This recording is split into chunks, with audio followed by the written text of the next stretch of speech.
about something that's going on right at the moment. If you could give applause.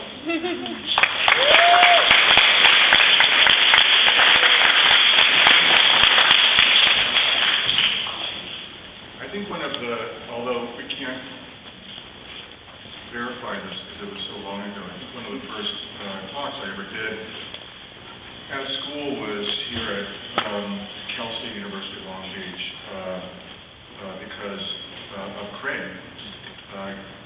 talking the department into listening to me. There's only 5 people we were in a seminar room, but it was also about sculpture. That's basically what I'm going to be talking about tonight. Thanks for coming. I'm going to thanks also to the department, to Kamiko and the Visiting Artists group for inviting me, for all of you for coming out. I'm going to start out by trying to sketch really broadly, and I apologize in advance for the generalizations I'm going to make, but I'm going to start by sketching really broadly some of the relationships between art and the increasing expansion and presence of communication technologies and infrastructures, and the kind of effects that they generate and protocols they enforce. What in the end, and I know it's kind of a boilerplate to say this now, but what in the end is really a profound shift that being inaugurated as these technologies themselves respond to a set of conditions that are themselves not so profoundly new anymore, which is the need of capitalism and capital itself to circulate and speed up and spread out and accumulate and so on. So first I'll start with a central aspect of what seems like an older and now receding art paradigm. It's been a commonplace observation for at least a couple of decades now that exhibitions have been replaced, or have themselves replaced, the single work as a primary unit of meaning in art. Today, I think that has changed.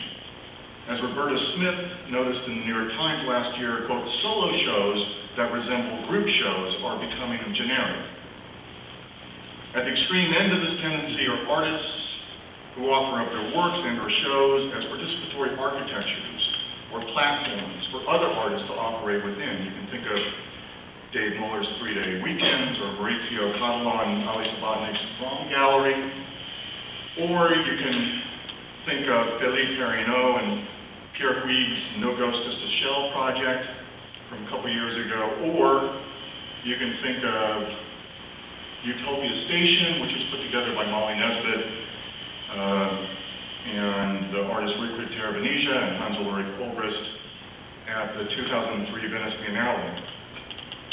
At the same time, exhibition venues themselves have influenced this trend and been influenced by it, as they've undergone a separate but related tendency to extend exhibitions' communication to transform static object display and monologue into ongoing process and dialogue.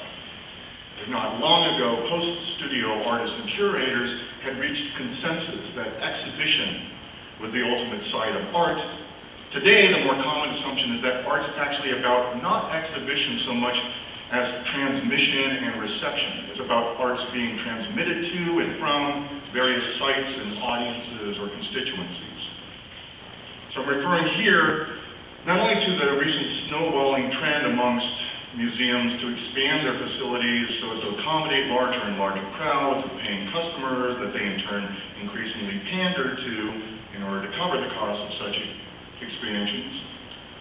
I'm also referring to the tendency that gained momentum in the mid-1980s as museum or exhibition professionals were looking at the participatory projects of art collectives like group material, and also taking note of developments in literary theories such as reader response criticism, and also what cultural studies theorist John Fiske in 1987 called semiotic democracy. The curator, critic, and scholar Irene Regal of Goldsmiths University in England recently wrote about how she envisions an imminent merging of pedagogical and museological scenes into a new dominant hybrid, which she calls part university and part museum. I'm showing you some literature from the Van Abbey Museum in Eindhoven, a gallery in the museum that they now devote to just participatory exhibitions, or what they call your space. And then on the upper right is the page on the website for the Detroit Institute of Art, where you can kind of make the museum into a set of your own personal preferences. But this is now generic. It's really the exception now. You'll find a museum that doesn't have this kind of thing, where you can make your, what's, they call my DIA, which you can do my moment, my with me and so on. Below that is some of the user interface stuff that they have at the Walker Art Museum now. Yet another related tendency would be the changed status of the artist's studio, which, like the museum, is another formally armored enclosure that's been penetrated and made to circulate more broadly its practices and forms. With the increasing adoption of post-studio approaches amongst artists, sites of art production have themselves become more mobile. And in this way, the art studio follows the trend in capitalist production per se on the conditions of globalization, by which I mean the changeover to on-demand production, outsourcing, temporary work teams, and other hallmarks of the new economy and flexible accumulation. It's been argued, in fact, that this increasing flux associated with globalization is indicative of a general process of de-differentiation, by which spheres of activity that had previously been separated out and made semi-autonomous, or made into internally organized and statuesque enclosures, now begin to disperse and interpenetrate. Examples being the home office and homeschooling, wherein the institutions of education and work and the domestic sphere all are made to coincide. You also get the increased integrating in the marketplace of objects and services, merchandise and experiences, as well as aesthetics and utility, art and design, until it becomes hard to separate out what's cultural from what's social from what's economic.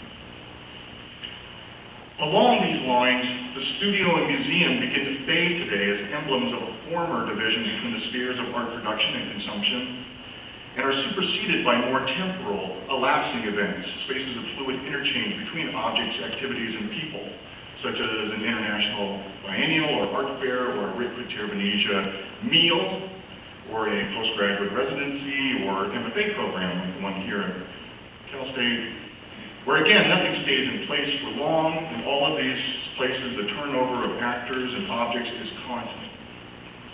In other words, what is primary today is neither the single artwork, nor the solo exhibition, nor even the group exhibition. All of these, on their own, being too closed and singular.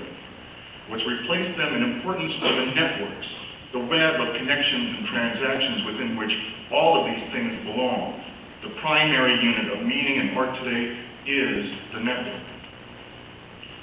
So this is just give you a couple of images. This is the frontispiece for an anthology of art criticism from around the globe.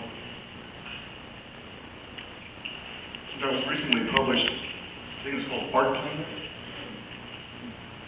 And you get the network diagram indicating all the different countries represented by the contributors to the anthology.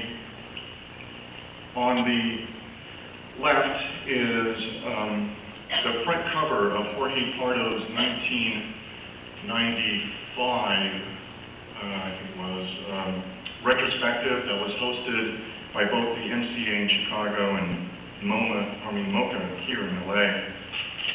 And Jorge designed the catalog himself, and on the front cover he put all these names, and some of them you would recognize as kind of art world figures, like the name Jim Isserman.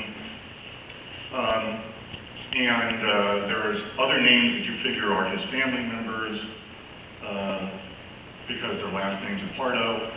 And then there's names that you have no idea what they're referring to, and that's on purpose. Like Jorge supposedly said that he included in this the name that he gave his favorite pillow when he was 5 years old.